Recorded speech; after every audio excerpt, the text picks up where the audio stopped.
টপটনের ভিতরে পানি ঢুকে সমস্ত প্রোডাক্ট সব ভিজে গেছে। টপটনের কাপড় চোপড় সব ভিজে গেছে।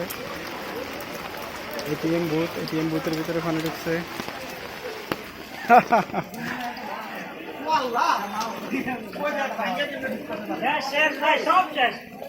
শেষ।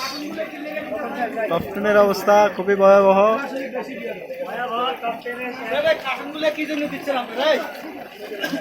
এরকম পরিস্থিতি আমার লাইফে আমি আর কখনো দেখি নাই।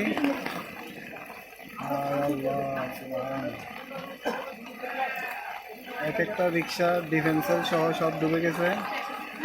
ওদিকের অবস্থা আরো খুবই ভয়াবহ। অনেকে মাছ ধরতেছে।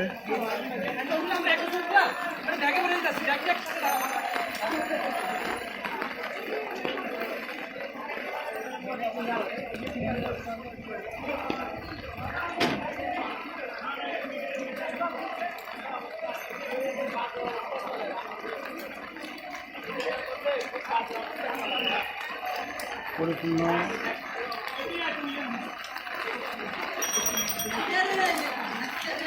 কোমর পর্যন্ত, এক একটা রিক্সাওয়ালার কোমর পর্যন্ত পানি।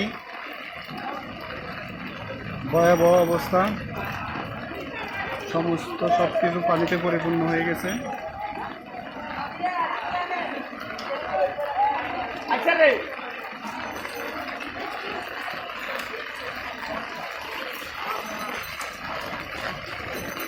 নদীর স্রোত, পানির স্রোতও আছে, অনেক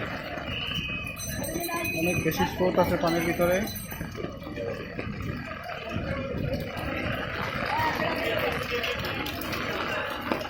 গেলাম।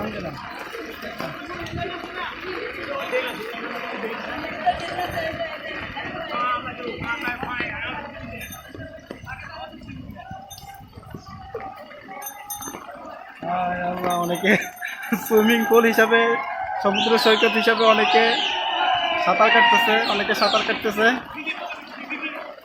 প্রতিনিয়ত পানির প্রচণ্ড স্রোত।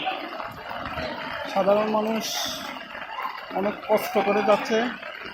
আমি যেখানে দাঁড়িয়েছি প্রায় 2.5 ফুট 3 ফুট পানি। অস্বাভাবিক। আমি কল্পনাও করতে পারছি না এই ভয়াবহ বন্যার অবস্থা।